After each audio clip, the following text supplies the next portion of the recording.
Dave Karger, TCM, 31 Days of Oscars. Talk to me about it. It's my favorite month of the year on TCM. First of all, hi, Carla. Great Hey, I know I forgot to say hello. I'm always so excited to see you. It's quite all right. Yeah, we do this every year on TCM where we take the entire month, whatever month the Oscars are in. So sometimes it's February, sometimes it's March. And that entire month is all movies that have been nominated for or have won Oscars. And every year, our amazing programming team formats it differently, sometimes chronologically, sometimes by Oscar category. This year, it's all organized by genre of film. So there's like a day of musicals, a day of dramas, a day of mystery movies. But I was just looking at some of the programming that we're doing. There's one day, March 26th, it's Drama Day. Oh, God. Listen to these 5 movies that are back to back on TCM. On Golden Pond, Uh-huh. movie that finally won Henry Fonda an Oscar. Yes. Right after All About Eve, maybe my favorite classic movie of all time. Me and you both. Yeah. Right after that, Sophie's Choice, probably the best Meryl Streep performance ever. Agreed. After that, There Will Be Blood. And after that, Midnight Cowboy. So I love that because you have movies from the 50s, the 60s, the 80s, this century, all back to back. And it just shows all the different kinds of movies that can do very well at the Oscars. So that's the fun of this month. I think TCM, we always show high quality movies, but Oscar month, like the quality is just a notch even higher than it typically is. So I love it. I love it too. And I love that you guys separated it by genre this year, because usually it is by the years or some other type of format. So I love that you did it by genres. And I know that musicals are a favorite genre of yours. So what favorite musical are you looking forward to them popping off this year? Well, I've found another great day on March 20. It's a whole day of what we're calling backstage musicals, which is this great subgenre of musicals, ones that are about the musical world, right? So we're doing 42nd Street, Easter Parade, Love. Kiss Me Kate, which has some of the best dancing ever. Bob Fosse. Yeah. The Bandwagon, which is a great Fred Astaire, Sid Charisse, and Gypsy. So that's a great day, all back to back on March 20th. And also what's interesting, I don't know when you're going to post this, but right after the Oscars end this Sunday, we're showing the original All Quiet on the Western Front.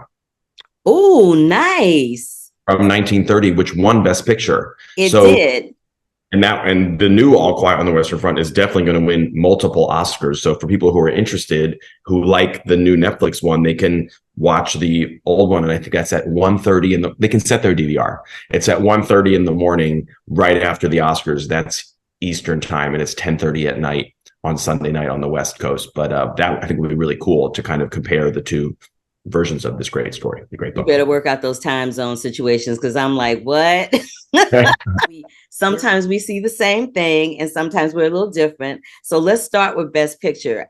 I'm thinking that the upset in that category is looking like it might either go toward Everything Everywhere All at Once or All Quiet on the Western Front. But the upset could be Top Gun Maverick. Okay, if Top Gun Maverick's going to have a chance to win Best Picture, it's going to need a Producers Guild, because it's the producers that would vote for that movie, right? It saved the industry, but it didn't win. And if you look at the history, and granted, the SAG Awards have only been around since the mid-1990s, so it's only 30 years of history to look at. But no movie that's ever won SAG, the Writers Guild, Directors Guild, and Producers Guild has been lost Best Picture. So I don't think there's going to be an upset. I think Everything Everywhere All at Once is going to win. We shall see, because this is how we do. We always have these opinions that are kind of, but this is why I love having this conversation with you. That's why it needs to be an annual thing. Okay, so next up, I want to talk about Best Actor. I'm thinking this also could be a little funky because, as we've seen in the past, during award season, it starts to go a certain way. And then the closer we get to Oscar Sunday, things start to shift. So I've been seeing a volleyball match between Brendan Fraser and Austin Butler in terms of picking up hardware this award season.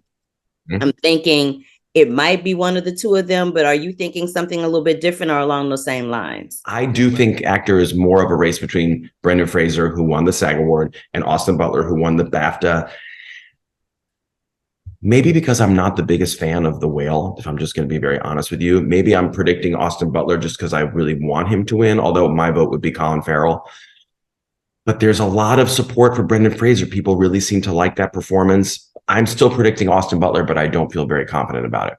Let me tell you what my ideology is about this year's Oscars. I call it the year of the OGs because it seems like everybody that is nominated has been in the business for 20 years or more. You know, we've got Michelle Yeoh, who's been doing it for 40 years. We've got Kiwi Kwan, who made a comeback after 40 years. We're seeing Jamie Lee Curtis get nominated for the first time. All these, I call it the year of the OGs. But I am an Austin Butler fan from day one.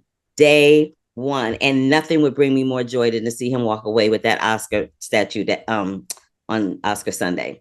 I agree. And listen, if Rami Malek could win for a movie where he didn't even sing, that part, Butler should win. That part, I agree. Best Actress, again, the volleyball match between Cate Blanchett and Michelle Yeoh. If Michelle Yeoh won, it would be the first time an Asian actress won Best Actress, which would be so wonderful to see. You know, another woman other than Halle Berry, another woman of color, I mean, other than Halle Berry win in that category. But I don't know, the Academy voters love them some Cate Blanchett. If Michelle Yeoh were to win, I'll be thrilled. She's incredible. She's amazing in the movie. I think it would be part of this kind of everything everywhere sweep.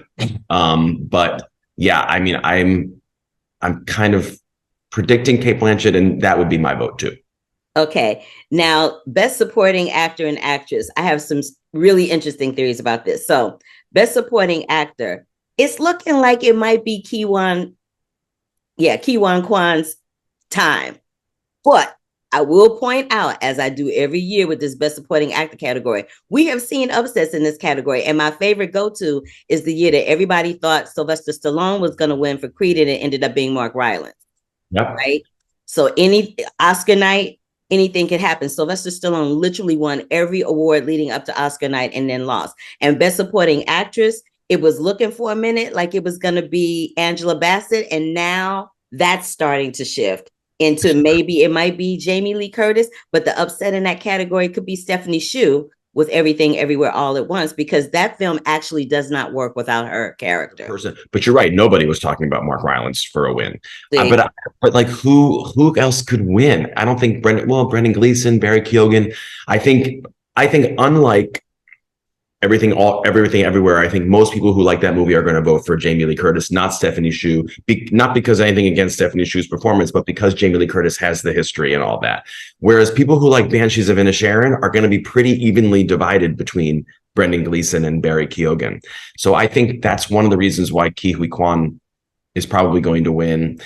And I hear you. I think whether it's Angela Bassett or Jamie Lee Curtis, it'll be a bit of a lifetime achievement award for either of them, and I'm fine with it. But I just think the Jamie Lee Curtis performance is just a bit stronger, even though I love Angela Bassett.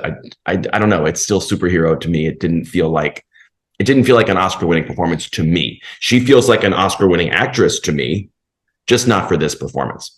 You know, I'm gonna put my eggs in the Angela Bassett basket because I love her, and there's something about her when she performs that is always so regal and so sophisticated and so grounded and rooted in a reality of whatever that film is that she happens to be in. And if she were to win, it would be a huge win for Marvel. So we'll be able to see on Sunday if they're going to spread the wealth around or if it's going to be, you know, literally Everything Everywhere All at Once.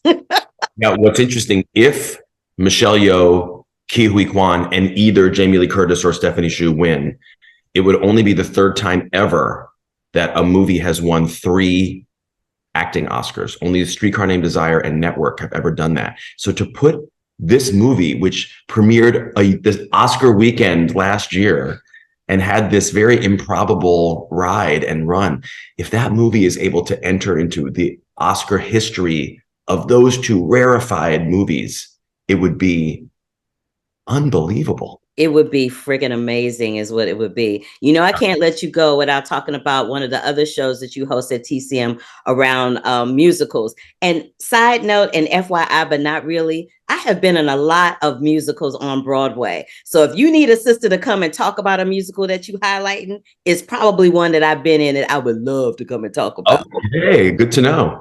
Yeah. Yes, it's a really fun franchise. It's on break right now because of Oscar month, and then next month in April we have a special series that's taking over the entire month. So it won't be in April, but starting back in May, every Saturday, you can get musical and me. I love that because I love having musicals in you. And when y'all do How to Succeed in Business Without Really Trying, I'm your girl. All right. Thank you so much, Dave Karger, for joining me and making time out of your schedule. I know you are crazy, crazy, crazy busy, but I love the fact that you always find a way to make time for me.